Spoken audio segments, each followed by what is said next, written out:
morning, everybody. I want to say first off, good morning to everybody here in Memphis, where I am located. My name is Amicia Ramsey. You're watching the Black Mental Health Matters weekly digital show. And we are having a really good discussion this morning. Wherever you are in the world, we want to make sure that you drop a comment and just let us know how you feel. So today we're talking about understanding relationships between Black men and Black women. A very loaded conversation, but I have a very, very special guest I want to introduce you all to, Dr. Alduan Tartt. Without further ado, let me introduce our special guest, Dr. Tartt. How are you? Hey, what's going on? Good morning. Good morning. Let's do it. Yes, so exciting. For those who don't know about Dr. Tartt, just tell them a little bit about yourself. I mean, he is a jack of all trades, especially when it comes to psychology, relationships with men, women, and families. I'm a Christian psychologist, which means that I'm cross-trained as a minister and as a psychologist. So I've been a psychologist for 21 years, a minister for 4, and my specialty is children, family, and relationships. And we start talking about how to make marriage work, how to make relationships work. It is what I love to do, and I give all honor and glory to God. So I appreciate you having me on today. Absolutely. Starting off on a really good and positive note. Tell us just a little bit. I mean, you're located in Atlanta. A lot of our viewers are across the globe for the Global Pan-Africanist Network. I mean, we have people from Nairobi, Kenya, all over the place. When it comes to relationships, they're complicated, regardless of where you are around the country or around the world. Of course, and they should be. We have to relate to another person. That means that we can't take the person who we are into a relationship. It has to be about both of us. So that means that I have to do a little dancing with you. I have to change my personality based on what you like. So if you like to go out and I like to stay in, I'm going to have to do half of that, or go and come back early. I'm going to have to do something like that. So yeah, relationship skills. We think about business skills. We think about money skills. We think about parenting skills. But you have to have skills to make a relationship work. You do. And not everybody necessarily has those skills per se, but can you learn those skills is one of the questions that I think a lot of people might want to know. I'm going to be honest. Not all people are created equal. You know, some people can't. Some people have so much baggage from their past, so much resistance to not being selfish, or so much resistance to change that it makes it difficult to be partners with them. And there are others who absolutely can learn. People that come to the table knowing how to compromise. There are people that come to the table ready to apologize first, ready to talk about different gender roles, you know? And so whatever I need to be for you without erasing me, I'm open to it. So there are people that come into it ready, and others who are willing to learn, willing to go to counseling, willing to learn from older men and women, or I could say older, really wiser, because you can be great at relationships and be young and adapt. It's not about being perfect. It's about making perfect adjustments. Now, Dr. Tartt, you mentioned something called gender roles, and I mentioned a little bit earlier. I want to let folks know about a book that I read, and I want to just kind of bring it up really quickly. Okay. If I can find it. I have the book right here. If you guys can see, it's by Hill Harper. It's called The Conversation: How Men and Women Can Build Loving and Trusting Relationships. I'm going to just pop that up on the screen really quickly for folks to see, and also just remove this banner. This conversation has a lot of stereotypes that Black men and Black women are just people in general relationships, and kind of just put labels on people. And Dr. Tartt, I want to break a few of those down really quickly and just get your thoughts on them. Okay. One of the questions he asked men and women from all over the place, right? In relationships. This first question is, women use pregnancy to trap men. This guy said, I love my daughter. I think her mother thought getting pregnant would guarantee that I'd marry her. Having a baby would give her something that loved her unconditionally. What do you think about that? Is that what men think? A stereotype That's what dysfunctional men think. So when we start talking about men, you have to define the man. There are a lot of men that get offended when they get put in the box of all men cheat, all men can't settle down, all men can't compromise, all men lose their temper, all men can't handle a woman who's doing extremely well, maybe even making more money than him. The men get offended with that. Men are like, sign me up for that. If I'm secure in what I'm doing, and my sweetheart out here is doing her thing, then we can combine that and we can build wealth and we can contribute to the community and build it up even faster. That's what a lot of men are looking for. So when you start talking about being trapped into pregnancy, that's some little boy stuff. That's a boy. That's not a man. No disrespect, because we all have areas of growth, but you can't waste your time on a boy when you can have a grown man who's wanting to provide for his family, who's wanting to be a lead. He was born to lead his family. So you have to be careful which man you're talking to. So when we're talking about provision, and there is a woman's side to it as well, I want to pop this up because we talked about being. I can tell you setting me up. I already see from the smile. I did. So a lot of women say men are sexist and misogynist. Okay, this quote by a woman said, even if I have more education than them, making more money than them, Black men still treat you like you're inferior. All right, I want to meet people where they are. I think that this is an issue. Because most men see themselves as providers. So when we look at it, we say, okay, if I'm not providing for the marriage, if I'm not taking care of you in some shape, form, or fashion, we get insecure. Like, what is my role? What is my role in the relationship? If you can pay all of the bills and save for retirement and do all these things without me, there are a lot of men not only that feel insecure about that, because our security is, and we want our wives to say, daddy, make sure, man, make sure that I don't want for anything. And so another man, it takes away what we consider our primary role in the relationship, protector and provider. And so if I'm not providing for you, don't need me to provide, then that can create a problem. But the way around that is to be able to have a conversation, and to be able to have a conversation with men who are totally okay and in love with their wives. They're not there for an income level. They're not there to limit her, to shrink her, to be smaller than him. They want her to stand up. See, a king doesn't need to suppress his queen. Whatever she's doing, he's there. Look at still my president, Barack Obama. All right. Still look at Barack Obama. His wife is a best-selling author. He's cool sitting in the audience clapping. Some people listening right now, they're queens. They're CEOs of companies. Their husbands are happy going and shaking hands and saying, yeah, that's my wife. My wife is the president of this company. And they're happy that they can support her. So when you date, when you marry, you need to find a man who is secure, not only in himself, but also secure and willing to support you as you grow. He wants you to grow. Why would a man want you to be in a marriage and either stay stagnant or shrink? No, real men want you to grow and support without feeling insecure. And if we have a problem with our money, we'll just level up. We're gonna be like, my queen is getting it. I need to pray. I need to get some new business systems. I need to step outside the box, and I need to level up so that I'm able to join her, maybe even surpass her in being able to produce revenue. We just take turns building wealth.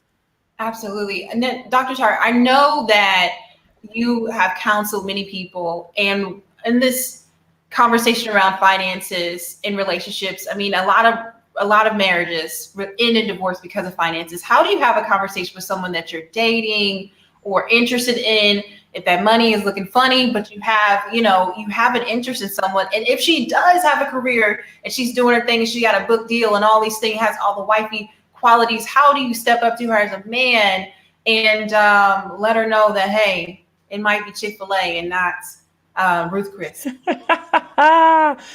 Oh my goodness, that's funny. We don't have to get up with the Ruth Chris, you know what I'm saying? We can cook at home. So yeah, so I think the key is being secure in who you are. And remember, the marriage is not based on money.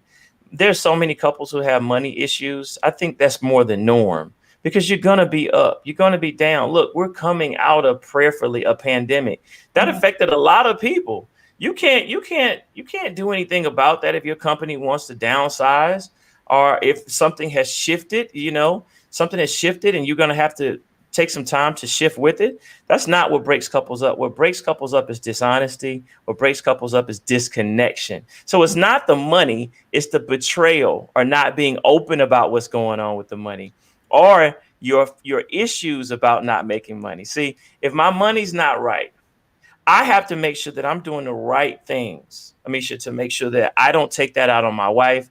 I don't take that out on my kids. Now, I don't know a single man who's happy when his money's not right. I don't know how to do that. All right. But what we have to do is make sure that I'm not taking my stress out on my family. I have to go get with some brothers and sisters, have a mastermind group, figure out how to reset, go into the savings or the emergency fund if we're blessed enough to have it. And then just be able to say, listen, God has me in a reset period. I have to be the same man, whether I'm up or down. I have to be consistent. And that's the gold standard for us. Now, I want to just talk about, we mentioned the category of money and having financial literacy is also really important. One of the questions or comments was that men don't take financial responsibility. You did talk about accountability.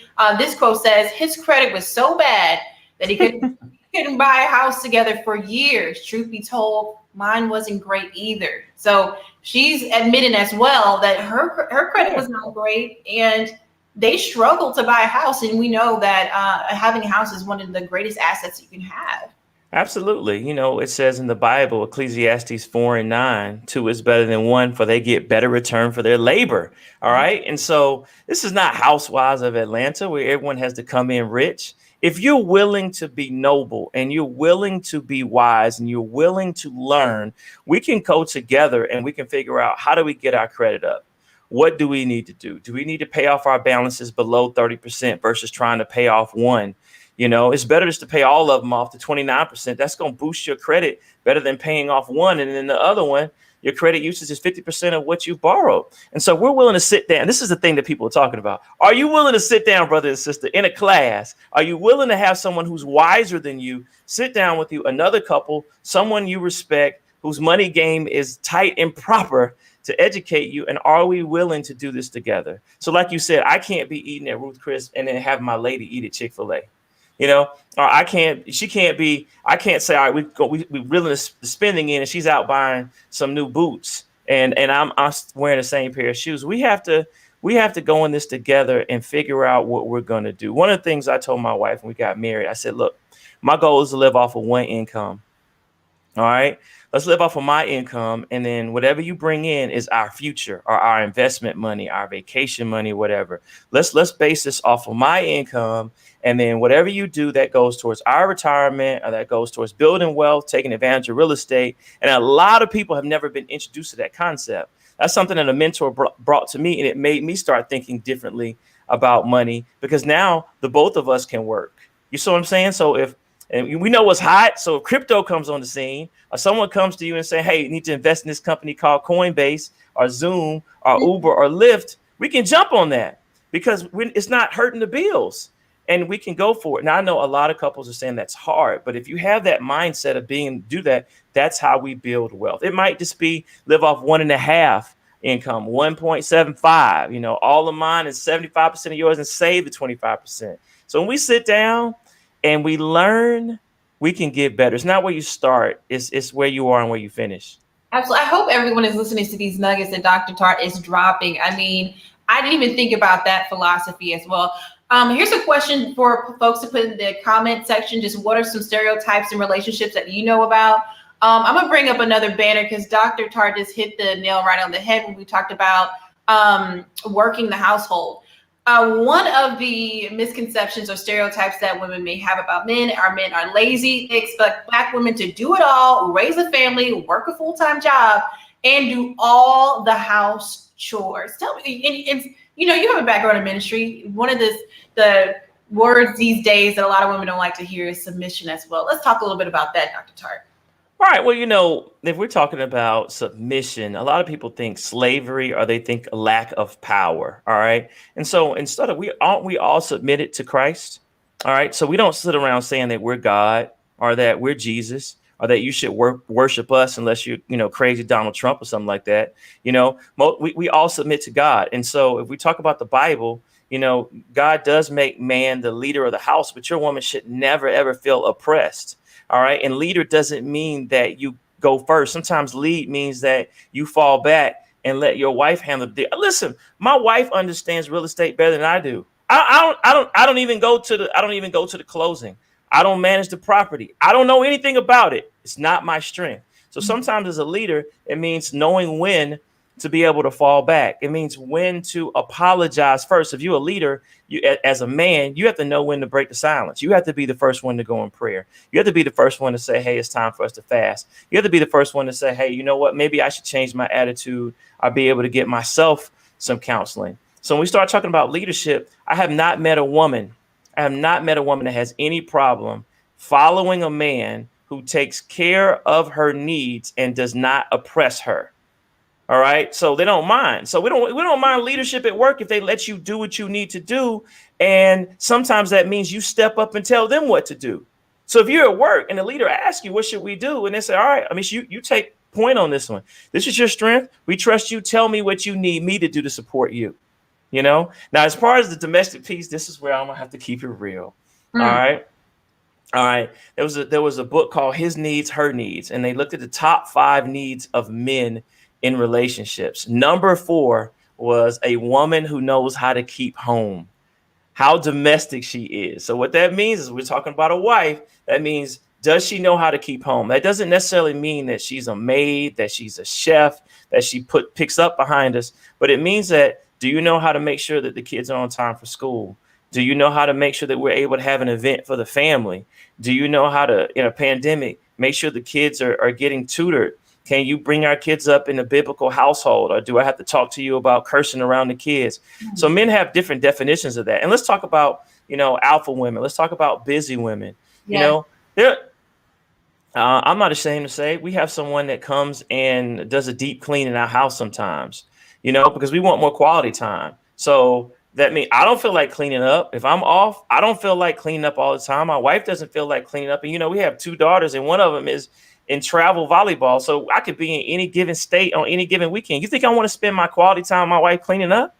So if we can afford it and we're blessed to be able to provide income for someone else to come in, now everyone doesn't have that. Other times we've had to just go half on the labor, right? All right. And my wife calls it chore play. She's like, babe, if you help me out with these chores, we can play a little bit later. I was like, say less. What am I cooking? Give me the recipe. Where the clothes? What am I folding? I'm folding with a smile. You know what I'm saying? So you have to sit down because we don't have traditional gender roles, right? So women are out there in the workplace killing it, sometimes working longer hours than we are. So why would we have her come in and cook? If she worked a 12-hour day and I worked a 10, hey, I'm going to cook or I'm going to order food in, or I'm going to call my mama, say, mama, drop off a meal, do something. I can order from a restaurant. I can pick up something so we can have quality time. It's really about what works for your partner. Absolutely. So I want to pull up some of the comments in the comment section. They went a little bit crazy. They absolutely love this conversation because they believe it's a essential perspective of having both male and female perspective as well. But one of the questions here is when you talked about those skills, family organization skills and budgeting, does she know this? Is this a principle that you can kind of teach your woman, even if she doesn't really have all the foundation? Yeah, you better have a budget. You better have a budget so that you know where you're going. And that's an all income. So that means if you're struggling for money, you can't afford for money to go the wrong direction, a bill to get cut off. Or if you are right in the middle and you're trying to figure out, how do we save? What is our strategy on where we spend our money? Where do we tithe? Where do we build? What's our philosophy on money? And then to address Daniel on a higher level, the highest level is, what are we trying to do together? How are we building legacy? All right, how does our money make money? Why do we have $10,000 sitting in the bank unless it's emergency funds? If that's not emergency funds, we need to have that 10,000 trying to make 10,000 more. And so that means sitting down with your sweetheart, sitting down with your better half and saying, what are we doing? Are we investing in crypto? Are we investing in real estate? Are we going to stack our money and try and get a franchise? What is our philosophy as a unit on what we're going to do to build wealth? We have to be on the same team. All right. So if we're not spending, we're not spending. If we're going into the realm of belief and multiplying our money, scared money doesn't make money. We're going to pray about this and we're going to do it scared because we're not going to sit around and not have our money make money for us. We just know better than that. So we're going to go for it. So that's husband and wife sitting down and talking and coming up with one plan. Absolutely. Y'all, hashtag building wealth, as you see that it takes communication, sitting down with your spouse, and saying, hey, we need to put these things together. And starting off, you might have to start off small, but having a plan will ultimately lead you, I believe, to a better and brighter future, hopefully, if you know how to communicate these skills. Now we're mentioning more of these different stereotypes between men and women. I want to pull up another question as we're transitioning a little bit from the financial, but just characteristics that some men might think that this alpha woman that you're talking about, she might be that quote unquote angry. Women are angry. So this brother says, I just wanted to be with a woman who knows how to have a good time without tripping over every single thing. Some women are perfectionists. Yeah. They are. If you're a busy woman and you like to be on That's not gender specific. There are men who are angry too. It's but we're really talking about his energy. I don't want to go on a date and you complain the whole time. Sister, you could have stayed home. You know what I mean? Brother, you could have stayed home. I don't need bad energy. I just left work. I had to deal with all that crap. When we're out, let's enjoy each other's company. And really what we're talking about is optimism. So the best spouse is someone who's optimistic and positive. Now, that doesn't mean that they don't have their moods. It doesn't mean that they don't have the normal realm of emotions. But the best partner is someone who can see the glass is half full, is a believer in faith and say, hey, babe, I know you lost your job, and maybe this is the time for you to really go hard and owning your own business. We have some funds stacked up, or maybe we don't. We're going to pray to God about this, and you're going to be entrepreneur of the year. All right. Now, she's also waking that brother up at 5 o'clock in the morning saying, hey, it's time to get to the money. You know what I'm saying? Fixing that brother a breakfast. Like, look, these bills not going to pay themselves. That man likes that woman. When I talk to married men, I say, what was it about your wife that made her the one? And I can't tell you how many times, Amicia, they say, when I was down, she believed in the king in me. And she set a standard that I be with the king, that I be the king. So she didn't say, it wasn't just blind faith. It was like, look, I need you to man up. Well, you're not man up. You're already that guy, but I need you to be the king that God created you to be. And I need you to go get that money. I need you to walk in faith. I need you to lead this family. I need you to take the kids to school. If you're out of work or before work, whatever it is. So that's what it's really about. Just make sure that before you get in a relationship, or even if you're in a relationship and you're depressed, you're angry, you're frustrated. I was mad last night. I ain't gonna lie. I don't know if you saw my Instagram. I was in the gym. I was at the gym last night. All right. And I brought all that energy home. Yes, I did. You know what I'm saying? I brought all that energy home. I worked out all the frustration in the gym. I hurt those weights, boy. In my mind, I hurt those weights. And when I came back home, I was more even tempered because I had a stressful week. Wow. So is that something that men can do if you have, some, whatever that emotion, because you said keeping that energy and not taking out your family or your wife, you had an outlet such as going to the gym. Can men and both women find an outlet to release? You better. You need to bring the best partner home, right? So bring the best partner home. So if you know that you're not in a good place, all right, you need to go ahead and say, this is time for me to get counseling. This is time to talk to my spiritual leader. This is time for me to do yoga and meditation. This is time for me to I'm big on massages. That's the number one thing I know to decompress me. I know we have to be careful in COVID though. So, I'm gonna go get a massage, or maybe I just need some time for myself. Every man needs time in his bat cave. I just need time to be a man. I'm not Dr. Tartt. I'm not daddy. I'm not your husband. Let me watch the game. Let me play golf. Let me read a book. Let me just chill, have fun, and do me. And then that way, when I come home, it's a better me. I'm easier to deal with. And women, of course, need to do the same thing. I think it's going to depend on what your personal interests are. I think sometimes in relationships, if you get a little bit lost and you kind of forget what you really enjoyed previously before, maybe it was having that spa day or reading, or, a lot of people like to travel. So, what do you think about that? Would you be okay with your wife saying, babe, I need to go on a little staycation. I need to get away. Can you take care of the kids? You said, am I okay with that? Yeah, I'm okay with that. Bye. Listen, people need time by themselves. Men will tell you, now I can walk around the house with my drawers on. I can throw stuff on the ground. As long as I pick it up before she gets back, I can be the king of my castle, without feedback. I can do what I need to do. You know what I'm saying? And she needs the same thing. Married couples will tell you, you need time to miss your spouse. So yes, she can have that trip, and I can have that trip as well. So she was out last night. She was out last night. While I was at the gym, she was out. So we need that time so that when we come back together, we miss each other that way. And then here's the interesting thing on that list. Number 2 for men is that they want their wife to be their recreational companion more now than ever. So before it was like men want to kind of go off and do their own thing, and men still do. Don't get me wrong. I know men on here like, whoa, brother, I do not want my wife hanging with me all the time. All right. And the wife is shaking her head the same way. No, but what we're finding with the new research with modern day couples or couples in modern day times is that they're okay with their spouse doing some things they enjoy together.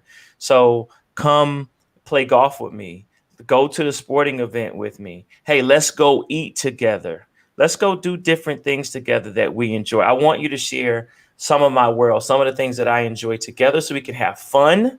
But I also want the space to do what I need to do in the marriage. I like how you said you kind of like being individuals, but when we come back together, you're your best spouse. And then that unity is still circulating, or that relationship is still there. Even though you're 2 individuals, you still have that unity aspect. All right, so Dr. Tartt, I know we have about 5 minutes. I want to throw out just a few quick questions concerning these relationships, but why do you think that some Black women say Black men do not support Black women? I've seen that before. Yeah. All right, I think a couple reasons. One, there are some women who have not seen a positive man, and so they make the stereotype that all men are bad. No, the 3 dudes you dated were bad, okay? That has nothing to do with me. That has nothing to do with my brothers listening right now. I'm sorry he hurt you. I didn't hurt you. I'm not going to make you pay all the bills. I'm not going to lie to you. I'm going to be open and honest. I'm going to be okay with you making a lot of money. I'm going to clap. I'm going to read the book you tell me to read. If you tell me I need to level up and learn how to communicate, I'm going to go to counseling. So one, our perception is reality. So there are a lot of women who've been hurt, and our pain, we make our past pain our future pain. All right. And then the reality is, in some relationships, people are not supported. Men don't support women. Women don't support men. That's why before you go into a marriage, you need to make sure that they're supportive, that they're good at being a compromiser. It's not all about me. Right. It has to be. These are the things that are core to me, Amicia. These are the things I'm not going to not do sporting events. I've been doing sporting events my whole life. I'm not going to cancel that just because we have another child. But what I am willing to do is to be able to relieve you when you need time. Mm-hmm. Or if you don't care who relieves you, I can call my mama or any of my cousins who love babies. And if they come in to relieve you, does that count for me? All right. If she says yes, yes. If she says no, then I'm going to have to, do what I need to do. So we compromise together to support one another. And then third reasons, I think a lot of people stay in a relationship when they should just move on. Now, of course, that's different in a marriage. So I'm gonna break this down in a minute. If you're dating and that person's not good at doing relationships, before you get too far in, keep it moving. Keep it moving. Go on to the next brother, the next sister who's willing to compromise. And if you're married, obviously it doesn't work that way where you can just leave, even though I do support people leaving in abusive situations, leaving in toxic situations, or where they're just not willing to try. No one needs to die in a marriage. That's not a godly marriage, okay? But if we need to make adjustments, sit down and say, all right, we need to make some adjustments. Let's do what we need to do so that we can have a better marriage with one another. I tell a lot of couples, your first marriage is dead. Your second marriage to one another, that's the one you can believe in. So get rid of the infidelity, get rid of the selfishness, get rid of the depression, get rid of whatever toxic communication you have. And let's go into our second marriage a lot better together with the same person. This is some good stuff. Our comment section is just blowing up. Dr. Tartt, they can't get enough of this. But we have about a minute because we have to wrap up. But if you, Dr. Tartt, wanted to just say anything else that you think is important that we haven't brought up right now, I'm just going to plug your socials where people can also find you. You can follow Dr. Tartt on Instagram at Dr. Tartt. You can also follow him there on Twitter. He has he has a YouTube page, has garnered over 1.5 million views. I've watched them myself. They've been so helpful. I mean, you just break it all down for us. Hey, glory be to God. I want to take whatever God has put in me and give it to the people. They give it back to me. I'm getting energy from this. So yeah, follow me on Instagram or check out my website at Dr. Tartt. We have a couples marriage retreat coming up in August. We have people coming from over 23 different cities here in the United States. And I think one couple coming from out of the country. It is August 27th to the 29th. So check that out at aweekendforlove.com, aweekendforlove.com. We also do a marital class for couples who want to have an amazing marriage, not an average marriage. So check that out at betterhusbandbetterwife.com. But if I'll leave a nugget, if it's one thing that we can learn when it comes to manhood in marriage, is that we have to control our tempers. All right. Our tone is everything. Sometimes we think that we're not being loud, but if our spouse feels that we're loud, we're loud. So we have to learn what's called emotion tolerance. So that means the ability to handle your wife's emotion without you spilling over. All right. So you come at me a certain way, Amicia, and you know how you are. You know you're feisty. We're friends. All right. If in a marriage, I have to be strong enough to be able to carry your emotion without making you feel threatened, without my temper getting the best of me, even if I have to release myself from the situation. All right. And that's not a manhood thing that we were actually taught. We were kind of taught like, who are you talking to like that? You're not going to disrespect me. We get louder, but a more alpha man is able to say, hey, you know what? You need to relax. There's a certain tone. There's a way you can express yourself to me that's allowed in this household. You can say what you need to say if it's said respectfully. I want my woman to be direct. I want my queen to give me feedback. You have freedom to express yourself. But if you start yelling and screaming and get to the point of disrespect, this conversation is over. And then my queens out there, you have to make sure that you open up your mouth and communicate to your man in a respectful way. Keep it direct, but don't lose your voice. We need to hear what you like. We need to hear what you don't like. When you keep it inside, we think you're cool. And then, and then 3 years later, you say, I haven't been happy what I love making in 3 years. Hey, what? What have we been doing? That's a lie, Tell us up front, but say it in a direct way. Say it real time. Hey, babe, we need to talk about parenting. We need to talk about finances. We need to talk about lovemaking. We need to talk about your mom coming over. Tell us directly. We can handle it, but just do it with a tone that helps us to receive it, and also do it in a way that's straight up and direct. We can take the direct approach. Most husbands say, nah, babe, communicate with me. Tell me how you feel. I just don't want to be surprised later. Tell me real time so I can decide whether to agree or disagree, but don't tell me something 6 months later and you tell me for the first time when I could have corrected it. Tell me right now. Look, I have so many comments about that for myself. And I think some men, they can't handle the truth or being direct, because I am very direct with men, and it hurts feelings. It changes perceptions, and it makes the relationship. I feel like they want to live on a cloud that's unrealistic. Yeah. Well, you have to do it soft. You have to be soft heart. You have to be soft heart. So you say something like this, hey, baby, I love you. I care for you. You're my king. You make sure that we're protected. I know if someone were to break into the house, I wouldn't have to get out the bed. You go take care of that. You're a stand-up guy. I just need you to be able to set some boundaries with mom. So when mom comes over every day, our mom calls and you pick up and we're in the middle of dinner, that's something that I don't like. So, babe, I need you to hear me on this. And I'm not telling you not to take care of mom. I want you to support mom. I love mom too. That's my mom too. But if you could make us a priority, this marriage a priority, and then be able to take care of mom, I'm cool. Can you handle that, king? See, every man is cool with being checked that way. And we have to do the same thing with you. We have to start with appreciation. Start with what you do well. Say, girl, you're looking good today. You take care of the kid. You fine. You make sure you came home later than me and still prepared a meal and still let me get the big piece of chicken. You did that. You put that on my plate. You didn't put that on the kid's plate. You gave me the big piece of chicken. Yes, you did. And we made love like stars last night, However, I do need you to stop opening up about our relationship to your family and to your friends, because it makes it very awkward at family outings and they look at me funny. Let's keep some stuff in the household. Can you do that for me, babe? So that's what he said. Doc said respectful communication. That's what it's all about. Talking to your spouse as if he or she is the other part of you. So it's soft and direct. Don't beat around the bush. Be soft. Tell me what I do well, and then tell me what you need me to correct. And if I am mature, I am thankful that you keep it real with me, because I'd rather you tell me than me find out some other way, or you'd be passive aggressive and our relationship fall apart. Just keep it real.